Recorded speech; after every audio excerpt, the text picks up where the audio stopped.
I was supposed to be on I-70 heading west toward Denver. That much I was sure of. It was a solo road trip, something I'd planned for months. After years stuck behind a desk, I needed the freedom of the open road, the endless horizon, the playlists and pit stops. Just me, my car, and the wide, quiet countryside. But things started to feel wrong when I pulled off for gas around 9:30 p.m.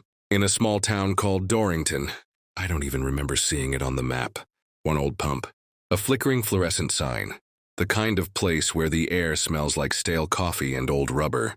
The attendant, an older man in a camo jacket, barely said a word. He just rang up the gas, gave me my change, and stared a second too long when I turned to leave. "You driving tonight?" He asked, voice like gravel. I hesitated. Yeah, got a few hours left. His mouth twitched. "Don't take County Road 33, not this late." Okay, thanks. I gave a polite chuckle and walked out. Thing is, I wasn't planning on taking any back roads, but about 15 minutes later the GPS cut out. No signal, no bars, just static. I pulled over hoping to reload the directions. Nothing. So I kept driving. Big mistake. The highway was eerily empty. No headlights, no taillights, no signs for miles. Finally, I saw a green marker that read, County Road 33, Scenic Detour. I laughed to myself. Wasn't that what the old man warned me about? But the highway was starting to wind too far south, and I knew my route needed to veer west. I figured the sign was a shortcut. A detour, how bad could it be? I turned off. The road narrowed quickly. No lights, no reflective paint. Just a cracked asphalt trail leading between dense rows of trees and cornfields. My headlights barely reached past the first bend, and beyond that, darkness. I drove for maybe 20 minutes without seeing another sign. Then I passed one. Welcome to Elridge Hollow, Eastern 1886. Weird. I hadn't seen a town. No buildings. No lights, just woods. Another 5 minutes and I passed a second sign. Welcome to Elridge Hollow, Eastern 1922. Same name, different date. I slowed down. My hands started to sweat against the wheel. I knew what I saw. I'd just passed a sign like that, but this one was newer. Like the town had changed in the last few miles. Or something else had. That's when the road started to loop. I took what I thought was a right turn. But somehow I ended up on the same stretch I'd driven 10 minutes earlier. Same old oak tree. Same flattened raccoon on the shoulder. I checked my watch. 10:17 p.m. Then I passed a third sign. Welcome to Elridge Hollow, Eastern 1977. Okay, what the hell? My heart was pounding. I pulled over and stepped out into the warm night air. Cicadas buzzed from the trees. The sky was black. I was miles from the highway and completely alone. Except I wasn't. There was movement in the field. I caught it from the corner of my eye, something tall, walking slowly along the edge of the cornfield. I shined my phone light toward it. Nothing. No shape. No movement. But the corn rustled like something had just slipped between the stalks. I got back in the car. The engine wouldn't start. I tried again, nothing but a tired whine and a flicker from the dash. Come on, I muttered, trying to stay calm. Then I looked up. There was a new sign, right in front of me. It hadn't been there a minute ago. I swear it hadn't. Welcome to Elridge Hollow, Eastern 2025. My breath hitched. That wasn't possible, that was next year. That's when I noticed the road behind me was gone. Completely gone, just dirt and tall grass. I was boxed in. I didn't scream, but I wanted to. I sat there for a moment, trying not to panic. I thought maybe I could reverse through the grass. Maybe I could make my own path back to the highway. Then I heard the knock, a slow, deliberate knock on my rear passenger window. I spun around, but no one was there. Another knock on the other side. Again, nothing. Then something pressed against the windshield. A handprint. Not from the outside, from the inside. I threw myself out of the car and ran. The fields were endless. I didn't know where I was going. I just knew I had to move, had to put distance between me and that road. I ran until my legs gave out and I collapsed by an old wooden signpost in the grass. The sign was so worn I could barely read it, but I made out the words. You were warned. Then the ground shifted. I swear to God, the whole forest around me tilted like I was inside a snow globe being shaken. I closed my eyes. When I opened them, I was back in the driver's seat. The engine was running. The dashboard clock read 2:41 a.m. My phone buzzed, signal restored. I looked up and saw highway signs again. normal ones. Route 70, exit markers, mile indicators, and behind me the back road was gone, completely. I drove straight through until sunrise, didn't stop once. When I got to a rest area in Colorado, I pulled out my phone and searched for Elridge Hollow. Nothing. No records, no maps, no ghost towns, not even a mention. And County Road 33? It's a real road, but it doesn't connect to I-70. At least, not anymore. So now when I drive through the countryside at night, I stay on the main roads. I don't take shortcuts, because some back roads don't lead anywhere. They trap you. They change you. And if you're not careful, they'll never let you leave. It started like any other late-night drive through the back roads of Missouri. I was heading home from a construction gig out near Poplar Bluff, trying to save time by skipping the highway. Google Maps showed a winding route through the countryside. Quiet, dark but supposedly faster. I didn't think twice about it. That was my first mistake. The second came about 40 minutes in, when my truck sputtered once, then died completely. 1 second, I was coasting along under a sky full of stars. The next, I was sitting in total silence, my dashboard dead, the engine clicking like it had just given up. I tried the ignition again. Nothing, no crank, no lights. The road was empty, just gravel, dust, and thick woods pressing in from both sides. I stepped out and popped the hood, flashlight in hand. I'm no mechanic, but I checked the usual stuff. Battery cables, oil, anything obvious. Everything looked fine, too fine. It was like the truck had just shut down, like something had pulled the plug on it. Then I saw the sign. It was maybe 20 yards ahead, nailed to a crooked wooden post just off the road. Branlow Farm, 0.5 miles. The lettering was faded, the wood warped and splintered, but the arrow pointed down a dirt path just off to the right. I wasn't exactly thrilled about hiking to some stranger's farmhouse in the middle of nowhere, but I figured I'd knock, ask for a phone, maybe call a tow. I hadn't seen another car in over an hour. The path was barely wide enough for a truck, and thick branches arched overhead like a tunnel.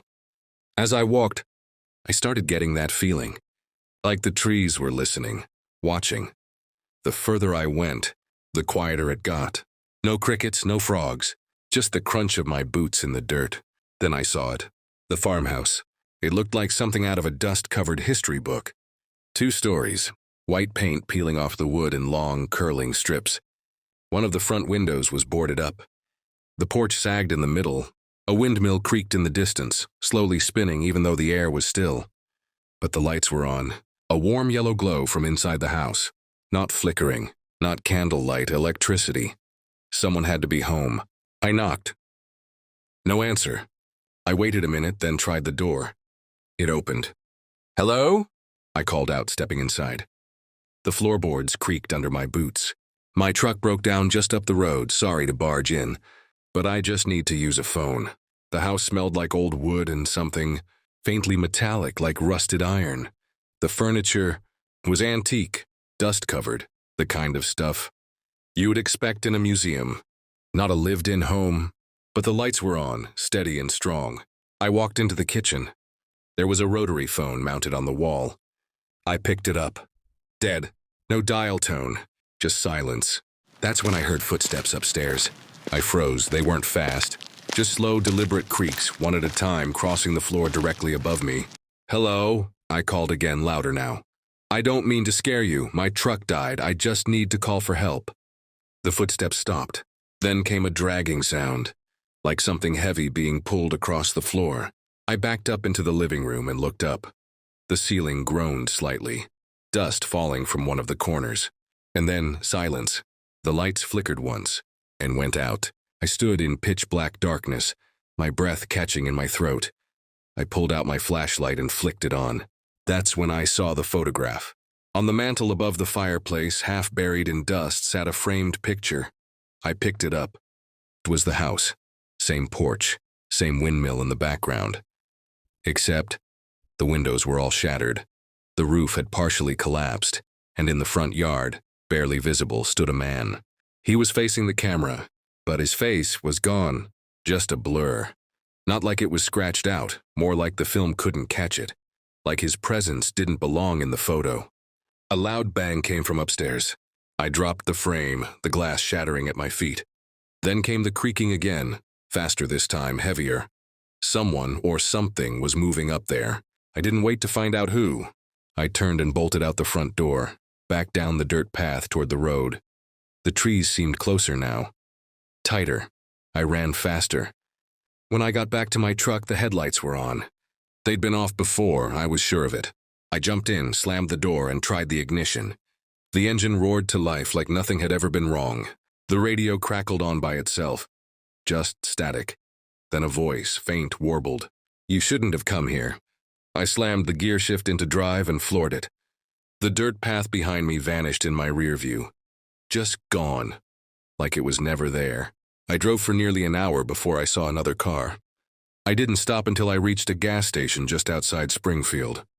I told the clerk what happened, shaking, still pale. He gave me a strange look. "There's no Branlow Farm out there, man," he said slowly. "That road's been blocked off since the 80s. Burned down after a murder-suicide. Whole family. They say the house still shows up sometimes, but only when someone's lost." He paused. "Guess you got lucky. I don't drive the back roads anymore. Not because I'm afraid of breaking down again, but because I know what's waiting out there in the dark. That house. Those footsteps. That man with no face. And sometimes when I'm alone at night, my radio crackles with static, and I hear it again. You shouldn't have come here." I've always loved getting away from the city. The noise, the lights, the endless movement. It all gets too much sometimes. So when my best friend Jason suggested we spend a weekend at his uncle's old cabin in northern Vermont, I was all in. He said it was remote, peaceful, deep in the woods near the Canadian border. Perfect for some hiking, beer by the fire, and maybe even a digital detox. There were 4 of us, me, Jason, his girlfriend Natalie, and her younger brother Eli. We all drove up in one car Friday afternoon, winding through mountain roads until the pavement gave way to gravel. The last stretch was a bumpy, narrow trail that snaked through thick pine forest. We didn't pass a single car, no cell service, no GPS. By the time we reached the cabin, the sun was just beginning to dip behind the trees, casting long shadows over the clearing. The cabin itself was, well, rustic would be generous. Weathered wood, a creaky porch, and a door that groaned when you opened it. It hadn't been used in years, but the essentials were there: beds, a fireplace, and a propane stove. And the woods? They were silent, not in a peaceful way, in a too quiet way. The first night. We unpacked, built a fire outside, and settled in. Jason pulled out a cooler of beer, and Eli cooked some sausages on the grill. We laughed, told stories, and watched the stars come out one by one. Around 11 p.m., the fire started to die down. Natalie said she was getting cold, so we all headed inside. That's when we noticed something strange. The woods were absolutely still. No crickets, no wind, no rustling. Just silence pressing in from all sides. Probably normal out here, Jason shrugged. Animals know not to come near people. But I grew up in the Midwest. I've camped before. The forest is never that quiet unless something's very wrong. We went to bed a little uneasy. The whispers. I woke up at 2:38 a.m. to the sound of whispering. At first I thought it was Natalie and Jason talking in the other room. But as I lay there, I realized the voices weren't inside the cabin. They were outside. I got out of bed, careful not to wake Eli, and crept to the window. The clearing was dark, but the moon gave just enough light to see the tree line. Nothing moved, but the whispering continued, low, unintelligible, like dozens of voices murmuring at once. I pressed my face closer to the glass, and then as quickly as it began, it stopped. The woods went silent again. I told myself it was wind in the branches, that I was tired, imagination running wild. I wish I had woken the others. I wish I had told them what I heard. The tracks. The next morning, Natalie found something strange by the fire pit. Footprints. Dozens of them in the dirt. They circled the cabin, some of them leading off into the woods. Bare feet. They're probably ours, Jason said. But we all knew they weren't. These prints were too small and too narrow, almost like a child's, but distorted wrong. The toes were long, the arches unnatural, and there were too many of them. Jason tried to brush it off. Probably deer or something. You know how the ground shifts overnight? But even he didn't sound convinced. Eli was the first to suggest we leave. Let's just go, man. We can hike back to the car, spend the rest of the weekend in a motel. But Jason was stubborn. One more night, he said. We drove all this way. We should have left right then. The sleepless woods. That night we didn't even try to make a fire. The clearing felt wrong, heavier somehow. Like the trees had crept closer. Jason double-checked the locks and shut every window tight. No one was laughing anymore. Around 1 a.m. I heard it again. The whispering. This time it was closer. I sat up in bed and realized I wasn't the only one awake. Natalie was standing at the window, motionless, staring into the dark. I whispered her name, but she didn't respond. I got out of bed and touched her arm. She flinched hard, like I'd pulled her out of a trance. Did you see them? She asked. See what? She pointed. Out there. In the trees. I looked. For a second I saw nothing. But then, movement. Figures just beyond the tree line, thin, too tall. Not walking, gliding. Slowly between the trunks. One of them turned. I swear it didn't have a face. Just smooth, pale skin where eyes and a mouth should have been. Natalie pulled the curtain shut. We need to go. Running out. We tried to leave at dawn. We packed what we could, didn't eat, didn't talk. Just moved fast. Jason swore he knew the road out.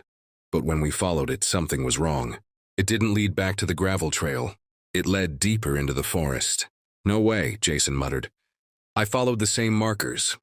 This is the way we came. But the road kept twisting, narrowing. And those damn trees, they were too dense. Too close. Like the forest was shifting around us. That's when we saw the cabin again. From the other side. We had walked in a full circle. The final night. The sun dipped again. We couldn't risk walking in the dark. So we huddled inside. Every window covered, the door barricaded with furniture. The whispering didn't start that night. The knocking did. Soft. Rhythmic from the walls. From the windows. From inside the fireplace. Eli started crying. Jason held a kitchen knife. Natalie clutched a Bible she found in a drawer. I just sat there, heart pounding, waiting for whatever was coming. At one point, I swear I saw fingers curling over the windowsill. Long, pale fingers. But when I pulled the curtain back, there was nothing there. Just the empty forest, watching the escape. We didn't sleep, none of us. When the first light of dawn cracked through the sky, we ran. No bags, no food. Just ran down the road and kept running until... Somehow we hit the gravel trail and saw our car. We didn't speak until we were halfway back to civilization. Eli refuses to talk about that weekend. Jason sold the cabin. Natalie moved to Texas. Me? Sometimes I hear whispering outside my apartment window at night. Sometimes I see trees where they shouldn't be. But I don't go near the woods anymore. Because I know now, some forests never sleep, and some places don't want you to leave. I should have just stayed on the highway. It was past midnight, and I was driving back from a weekend cabin trip in the Adirondacks, trying to beat the storm that was rolling in from the west. The GPS said I had another 3 hours to go, mostly back roads and state routes. But then it buzzed with a suggestion. Faster route available. Save 22 minutes. I was already exhausted. I hadn't slept well at the cabin. Something about the stillness in those woods always creeped me out. So when the route changed and showed a small detour through a dense patch of forest, I didn't think twice. The road turned to gravel, then dirt, then nothing but 2 faint tire tracks pushing deeper into the trees. At some point, I realized I hadn't seen another vehicle or a house in over 30 minutes. The woods seemed thicker than before, trees pressing in close, like they were growing faster than they should have. And then the sign started to change. At first it was subtle. A hand-painted Scenic Hollow, 3 miles sign nailed to a tree. Figured it was a local nickname or some quaint rural town. But then I passed another sign, same style, same weirdly fresh red paint. Scenic Hollow welcomes you. Except, my GPS still showed me somewhere in Herkimer County, and I knew for a fact that there was no town called Scenic Hollow in upstate New York.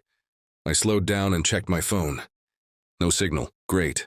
The trees eventually broke open into a clearing, and I found myself coasting into what looked like a small town square. Gas station, diner, a post office, old wooden buildings and street lamps that flickered, even though they were clearly newer LED fixtures. It felt like a movie set that had been dressed up to look like the 1950s. but with that off-putting, too clean, too silent kind of wrong.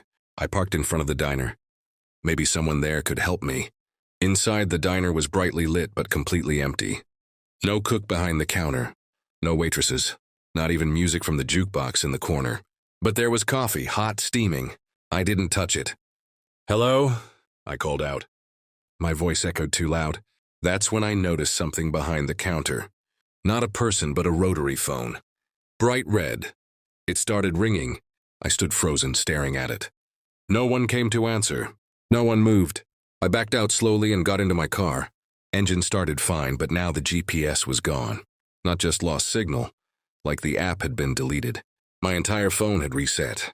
No apps, no contacts. Just a blinking screen that said, "Welcome to Scenic Hollow." I floored it. Took the next street out of town and tried to retrace my steps. But every turn I took led me back to the square. Every road, even when I looped around what should have been a straight shot out, I'd end up parked right in front of that damn diner again. And now, there was a man standing in the window, not moving, just watching. I didn't stay to get a better look. I hit the gas again and drove the opposite direction, straight through a narrow alley between two buildings and out onto a road I hadn't seen before. The forest swallowed me up again.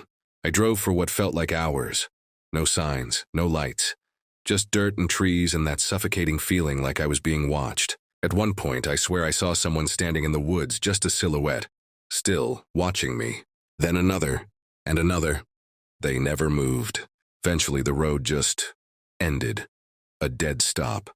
No warning, just a crumbling edge that dropped off into darkness.